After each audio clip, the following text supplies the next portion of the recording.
feel the love. I love your I'm energy. returning it. Yes! I love your energy so much. You're so sweet. Thank you so much for being here. Thank you. You have my old friend. I see. This is Awesome. It's been passed through the family. I don't know who did it, but they did it. Wow. Yeah, St. Patrick's Day is filled with traditions in my family. So thank you so much for having me. We're happy to have you. We want to learn so much about your family traditions with that and everything. Jennifer, I got to tell you, I am a bar owner's daughter. My dad owned Flannery's Tavern for over 50 years. Wow. And he was the friend of the forgotten man. He had rooms above the bar, and if these guys couldn't make the rent, he would always like let them work it off.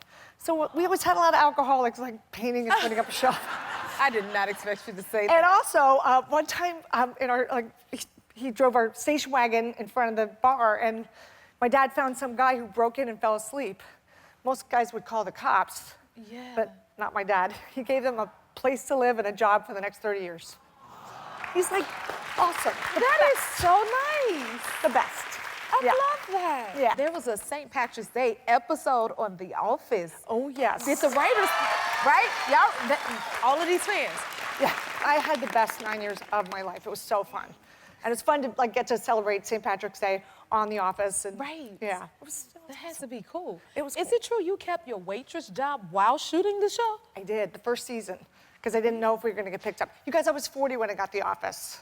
So, I mean, I was working, but I waited on a lot of famous people in Beverly Hills, and actually waited on the two guys from U2, Bono and The Edge, who were Really?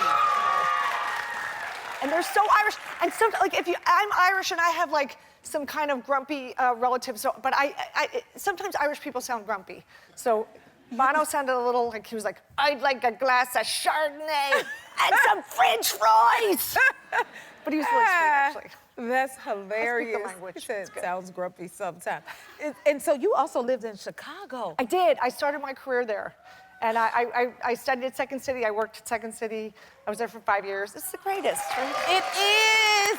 So much love there. Now, you know Chicago is famous for their St. Patrick's Day celebration. Yes, and they dye the river green. You know As that? you know, Yes. it's the greatest. And in Philadelphia, the river's not green till the next day because everybody throws up in it. I don't know. Uh-oh. That's just my thing. That's what I think. It could be right. Could be true, right? I don't know.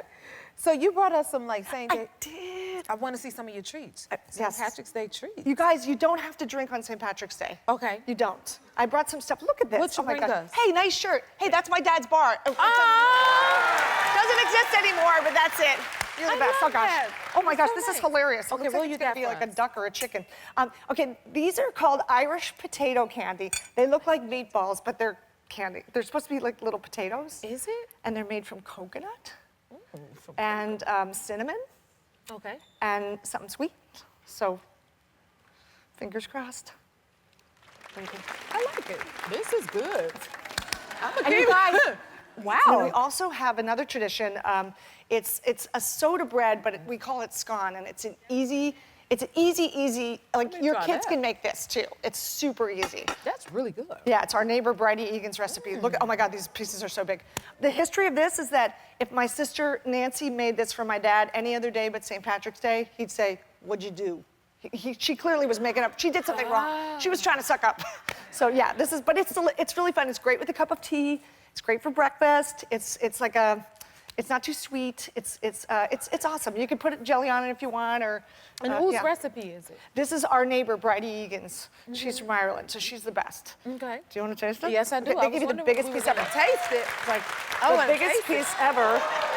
Oh, she I didn't poured cut up a this. whole piece. I know. Should I cut it small? I'm sorry.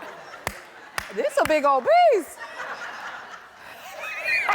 I'm so sorry. This is good too. It's all right, right? It's you. It's not sweet. So this is something that I feel like I am so lucky because when I got The Office, I was 40, but I also got to meet my boyfriend on the show.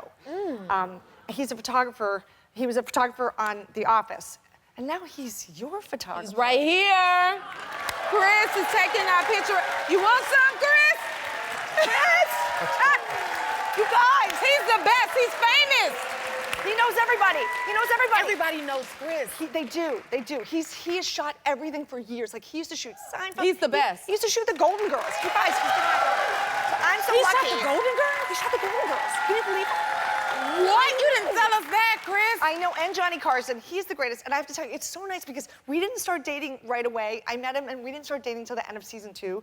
He came to my comedy show, and he asked me out afterwards. And he literally said, I'm going to call you. He called me on St. Patrick's Day to ask me out. But he was smart enough to know that I already had plans that night. So we made another date, but he said, you and I should be dating. It's like, I know, it's so sweet. She said what she said.